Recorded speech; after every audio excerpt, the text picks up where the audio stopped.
Bismillahirrahmanirrahim. Assalamualaikum warahmatullahi wabarakatuh. Baik, saudara sekalian, syukur alhamdulillah kita bisa bersama-sama hadir kembali bersama. Kita akan melanjutkan kuliah ilmu hama tumbuhan. Kita hari ini akan membahas uh, sebagai lanjutan dari pembahasan-pembahasan sebelumnya uh, bahwa organisme hama ada berbagai kelompok, berbagai jenis. Eh, Kemudian organisme hama itu menjadi perusak atau pengganggu, menjadi OPT, organisme pengganggu tanaman, jika populasinya meningkat. Eh, Peningkatan populasi ini sering disebut sebagai istilah eksplosi populasi atau ada yang menyebut dengan ledakan populasi. Nah, baik saudara sekalian, bagaimana populasi hama itu bisa eh, mengalami eksplosi? Nah, di dalam agroekosistem ya, mengalami eksplosi di dalam agroekosistem. Baik saudara sekalian, agroekosistem atau bentang lahan tempat berlangsungnya petani berusaha tani, bercocok tanam. Nah, itu secara hukum uh, lingkungan atau sunatullahnya suatu uh, ekosistem berlangsung, maka dikatakan agroekosistem akan bagus, akan produktif, akan stabil bila berlangsung dalam keseimbangan. Keseimbangan apa? Keseimbangan antara, nah, bentang lahannya kan berupa lahan atau tanah ya. Nah, antara tanah yang ada di dalam tanah itu hara, kemudian lahan tanah itu ada pada suatu lingkungan yang mendapatkan radiasi matahari. Jadi ada mataharinya, jadi sinar matahari eh, dibutuhkan untuk sampai pada keadaan yang eh, bisa berradiasi atau menyinari eh, bentang lahan agroekosistem itu. Kemudian ada udara yang hadir pada atmosfer di sekitar agroekosistem itu. Nah, udara itu mempunyai sifat kelembapan, kemudian kelembapan udara itu sesungguhnya merupakan eh, bagian dari eh, pengaruh bersama, misalnya sinar matahari membawa panas. Nah, panas akan eh, menciptakan keadaan suhu yang ada di lingkungan eh, agroekosistem itu. Nah, suhu akan menyebabkan penguapan uap air begitu. Nah, kemudian akan terjadi kondisi kelembapan udara. Nah, baik saudara sekalian. Beberapa hal yang kita sebut itu tadi adalah komponen-komponen abiotik. Nah, kemudian komponen biotiknya, jadi organisme-organisme yang ada pada agroekosistem itu juga akan uh, menjadi hal yang secara uh, simultan, secara bersama begitu ya, uh, akan mewujudkan pertanaman yang sehat dan produksi yang berkelanjutan jika faktor-faktor tadi berlangsung atau tersedia dalam kondisi yang optimal, yang baik. Nah, bila ada gangguan terhadap komponen biotik itu, bila terjadi degradasi lahan dan sebagainya, maka akan uh, menjadi keadaan yang disebut sebagai kerentanan agroekosistem. Kerentanan agroekosistem. Baik, saudara sekalian. Nah, kerentanan agroekosistem inilah yang menjadi suatu kondisi yang menyebabkan gangguan terhadap tanaman yang disebut sebagai nanti OPT, organisme pengganggu tanaman yang muncul. Jadi OPT secara populer salah satunya disebut sebagai hama. Nah, apabila pada agroekosistem itu terjadi penurunan keragaman lanskap. Jadi baik, kita ilustrasikan. Apabila pengembangan areal tanam itu karena dikembangkan dan kemudian menjadi luas, kemudian dikembangkan dengan jenis tanaman yang monokultur. Nah, seperti itu antara lain hal-hal yang sering kali terjadi. Kemudian tanaman monokultur itu tanaman yang seragam dalam umur, dalam sifat-sifat fisiknya.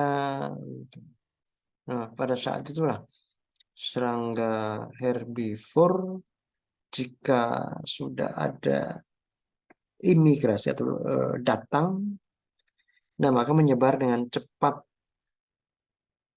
melebihi cepat hadir dan menyebarnya musuh alami. Jadi musuh alami baik berupa predator maupun parasit, maka pada dasarnya secara alamiah ya akan datang begitu ya, akan hadir, akan ada berpindah dari istilahnya lokasi kebun stok petak sebelah lalu ke kebun itu. Nah, baik. Itu. Nah, umumnya ketika ada tersedia bentang lahan agroekosistem yang baru atau sedang dikembangkan yang jenis tanamannya monokultur, nah maka jenis-jenis hama yang memang bersesuaian dengan kesukaan, jadi jenis tanaman dikembangkan bersesuaian dengan preferensi atau kesukaan hama pada tanaman itu, maka hama itu akan menyebar ya, menyebar dengan lebih cepat, menjadi berkoloni di situ. Nah, bertempat, berkembang biak di lahan itu. Jadi ketersediaan pakan bagi musuh alami umumnya berjalannya lebih lambat, perlu waktu yang lama. Nah, baik, jadi itulah keanekaragaman lanskap. Nah, kemudian penggunaan pestisida, tentang penggunaan pestisida. Jadi penggunaan pestisida yang intensif maka umumnya akan berdampak negatif, pada lingkungan atau pada agroekosistem. Nah, baik saudara sekalian, penggunaan pestisida baik itu insektisida maupun fungisida, maka nah khusus untuk yang insektisida misalnya kita akan umum sekali akan melihat akan ada terjadi resistensi dan resurgensi serangga hama dari akibat apa? Penggunaan insektisida yang intensif dalam jangka yang lama. Apa itu resistensi? Hama menjadi lebih tahan terhadap insektisida. Itu resistensi. Kemudian resurgensi. Populasi hama ada fenomena menjadi lebih tinggi. Nah, itu resurgensi. Lebih tinggi dibanding waktu sebelumnya, tahap musim sebelumnya. Nah, baik, saudara sekalian, musuh alami yang berupa parasitoid atau predator besar kemungkinan akan terdampak oleh insektisida, penggunaan insektisida yang intensif itu tadi. Nah, kemungkinan akan muncul hama sekunder, sekunder. Baik, saudara sekalian. Kemudian hal yang ketiga, hal yang sudah umum, lazim menjadi bagian dari kegiatan perhutani, misalnya pemupukan. Nah, pemupukan yang tidak berimbang, ya, pemupukan N misalnya diberikan dalam jumlah yang banyak, yang semangat begitu. Nah, kondisi yang seperti ini, jika pupuk N itu proporsinya eh, diberikan dalam jumlah yang tinggi karena semangat begitu ya, maka eh, memang pupuk N itu akan memberikan hasil pertumbuhan tanaman menjadi lebih pesat, lebih subur hijau begitu. Tapi sesungguhnya akan eh, ada beriringan dengan kerusakan tanaman oleh hama. Karena pada dasarnya bila pupuk N itu lebih banyak dibanding pupuk P dan K, atau dalam hal bahasa yang lain misalnya tidak berimbang, maka akan terjadi kelemahan pada tanaman. Tanaman pupuk Tanaman dengan pupuk N yang tinggi meningkatkan eh, kapasitas reproduksi hama. Jadi kandungan N yang tinggi pada tanaman itu rupanya juga jika ada hama yang menyerang tanaman itu, maka kapasitas reproduksi hamanya akan menjadi lebih tinggi. Kalau dikatakan kapasitas reproduksi menjadi lebih tinggi, maka eh, populasi hama akan meningkat. Jika populasi hama meningkat, maka kerusakan tanaman akan terjadi meningkat pula. Ya, baik, seperti itu. Baik, saudara sekalian. Kemudian faktor iklim, cuaca. Nah, faktor iklim, cuaca ini bisa menjadi faktor abiotik. Jadi sebagai komponen dari agroekosistem, faktor abiotik yang memang penting dan eh, bisa mendorong atau memicu ledakan populasi hama. Ya, baik, kemudian ya dari faktor iklim cuaca ini tadi ada suhu dan kelembapan udara merupakan faktor yang paling berpengaruh. Kemudian ada pengaruh yang secara fisik maupun ke fisiologi serangga hama.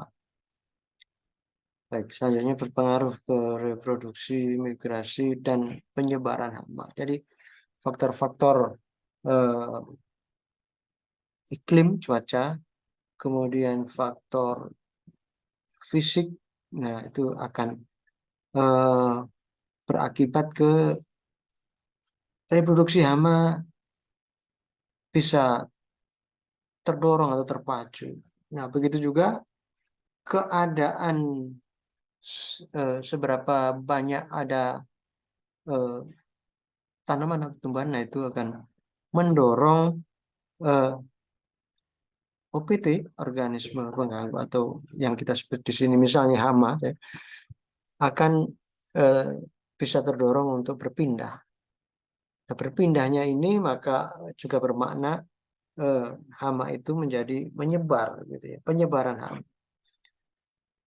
Nah, baik saudara sekalian, eh, juga bisa berupa iklim mikro sebagai akibat. Jadi iklim mikro suatu kondisi eh, situasi yang ada di situ, di di lahan itu.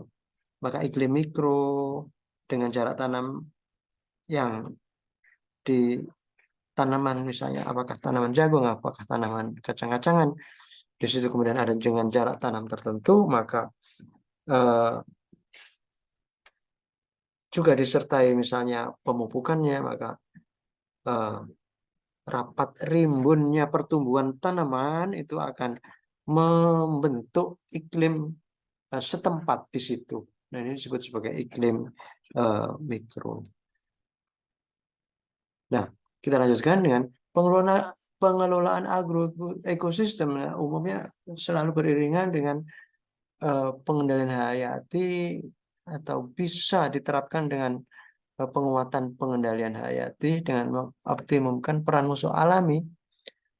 Musuh alami bisa berupa predator, bisa berupa parastoid yang sudah ada di alam gitu ya, di kebun, di lahan, di agroekosistem. Nah, musuh alam ini bisa sebagai faktor pembatas perkembangan populasi hama. Kemudian dengan mengoptimumkan peran musuh alami itu, antara lain dilakukan dengan peningkatan keanekaragaman hayati dengan meningkatkan keragaman vegetasi. Jadi vegetasinya yang bisa menentukan. Pada vegetasi yang semakin beragam, maka dikatakan mendukung terjadinya ledakan hama itu tadi. Baik, saudara sekalian, jadi hama datang, kemudian berkoloni, beraktivitas makan, kemudian menuju berkoloninya itu sesungguhnya ada suatu proses yang dikatakan sebagai serangga atau hama. Bagaimana sifat menyebarnya pada habitat atau pada agroekosistem itu. Nah, baik.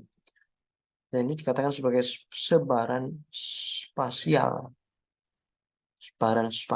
populasi hama di dalam habitat agroekosistemnya itu. Nah, sebaran spasial kalau mau disebutkan definisinya adalah pola menyebarnya individu-individu suatu spesies. Jadi pola letak dari individu-individu. Jadi karena menyebar, karena bergerak, berpindah begitu, maka menjadilah pola letak individu-individu suatu spesies pada space, pada daerah beradanya serangga di agroekosistem itu, maka dikatakan sebagai daerah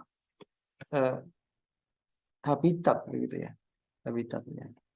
Nah, baik saudara, kita sedang membicarakan ini tadi warga itu, anggota dari ekosistem itu bisa datang dan kemudian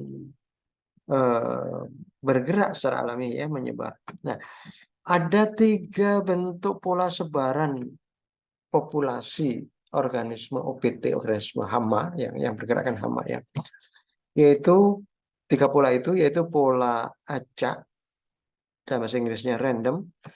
Nah, pola mengelompok, jadi setelah ada penerbang, ada perpindahan dari habitat yang lama ke habitat yang sedang kita catat, kita beri perhatian itu tadi, maka sebaran OPT itu bisa berlangsung dan bisa berwujud sebaran acak, bisa berlanjut menjadi sebaran mengelompok, bisa juga sebaran seragam atau reguler. Nah, baik. Jadi sekali lagi ada 3 macam pola penyebaran atau menyebarnya organisme hama itu. Menyebar secara random, membentuk letak-letak penyebaran yang random atau acak, membentuk berkelompok-kelompok begitu ya, ini disebut dengan clumping, atau menyebar secara teratur begitu. Ini secara teoritis dulu. Teratur, ini reguler. Nah, baik saudara sekalian. Jadi penyebaran random yaitu apabila terjadi bahwa tidak ada persaingan, tidak ada kompetisi, tidak ada antagonisme. Nah, baik. Jadi tidak ada suatu pola atau tendensi untuk mengelompok begitu ya. Nah, baik, itulah yang random. Random itu jadi ya datang kemudian dipengaruhi oleh kondisi tanamannya gitu, maka ya menuju ke tanaman secara random, tidak membentuk kelompok. Nah, kemudian penyebaran kelompok atau clumping ini merupakan kebanyakan sifat sebaran dari organisme adalah tipe clumping, tipe mengelompok ini. Karena secara sifat ekologinya, sifat lingkungannya, maka umumnya lingkungan yang dipersiapkan atau lingkungan yang secara alamiah itu tersedia. Nah, itu eh, ya itulah lingkungan alamiah yang menyebabkan eh, eh, populasi serangga yang datang itu eh, bisa eh, mendatangi yang eh, disukai gitu ya, mendatangi tanaman yang disukai dan kemudian di situ bereproduksi. Nah, baik. Kemudian sebaran yang ketiga, sebaran yang seragam atau uniform ini sesungguhnya relatif jarang. Nah, baik saudara sekalian, eh, jarang terjadi di alam yang benar-benar sebaran itu merata seragam gitu.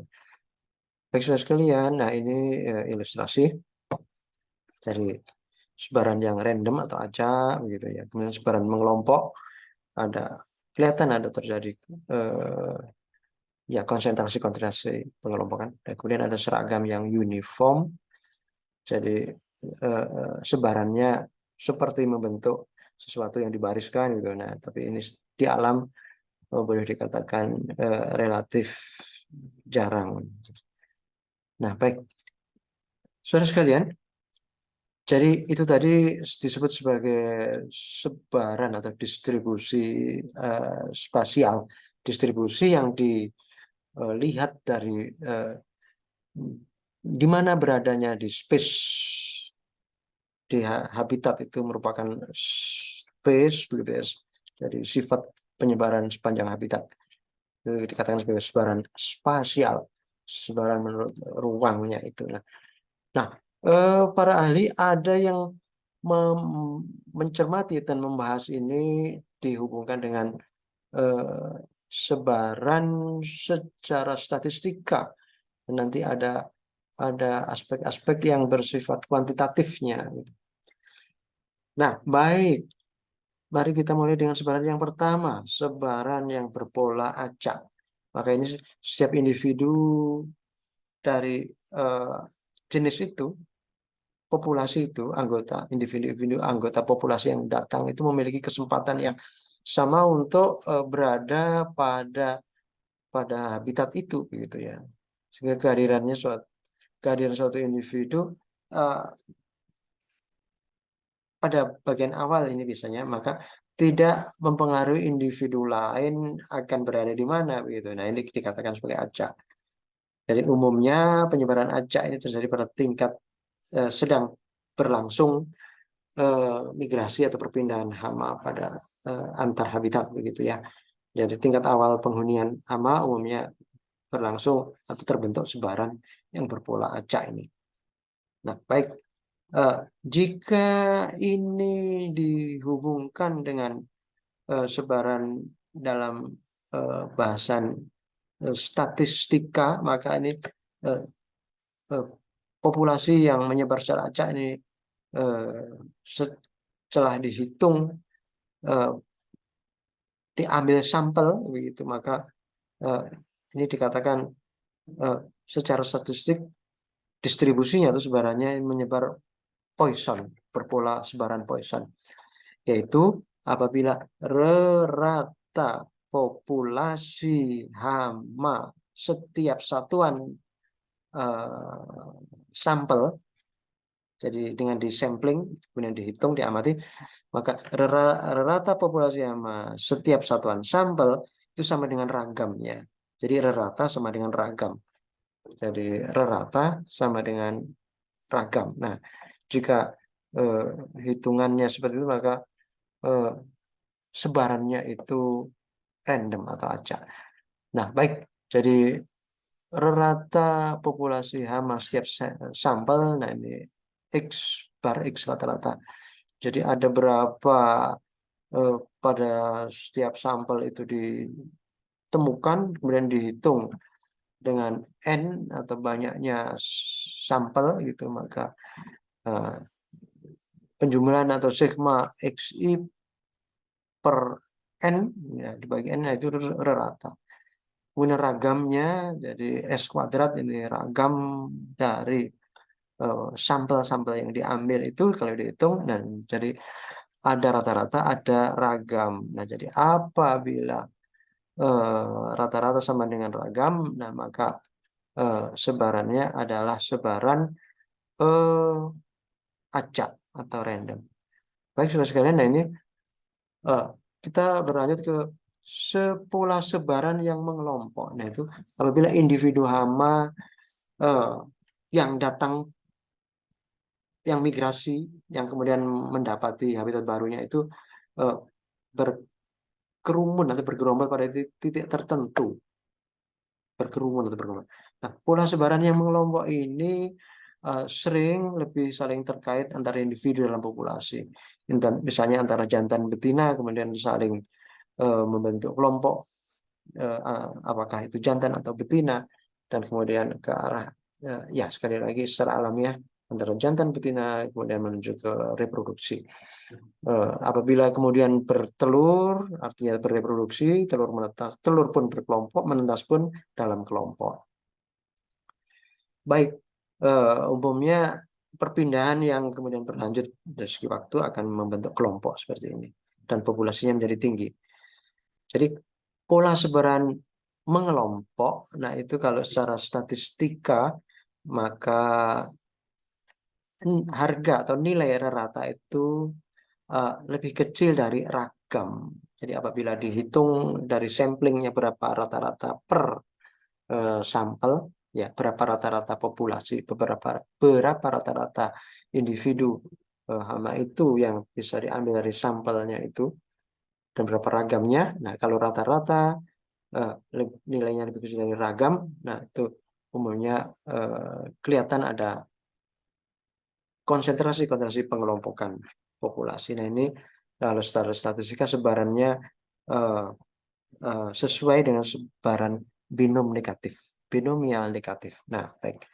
Kemudian sebagai penutup, apabila rata-rata lebih besar, tidak lebih kecil, tadi lebih kecil dan lebih besar, maka apabila rata-rata lebih besar dari ragam, maka data populasi bersesuaian dengan sebaran binomial positif, jadi binom positif, dan populasi di lahan itu, di agroekosistem itu, sebarannya dikatakan sebagai sebaran seragam atau reguler. Nah, baik, saudara sekalian, eh, sekian pembahasan mengenai eh, eksplosi hama dan kemudian hama menyebar pada eh, habitat yang didatanginya. Terima kasih. Assalamualaikum warahmatullahi wabarakatuh.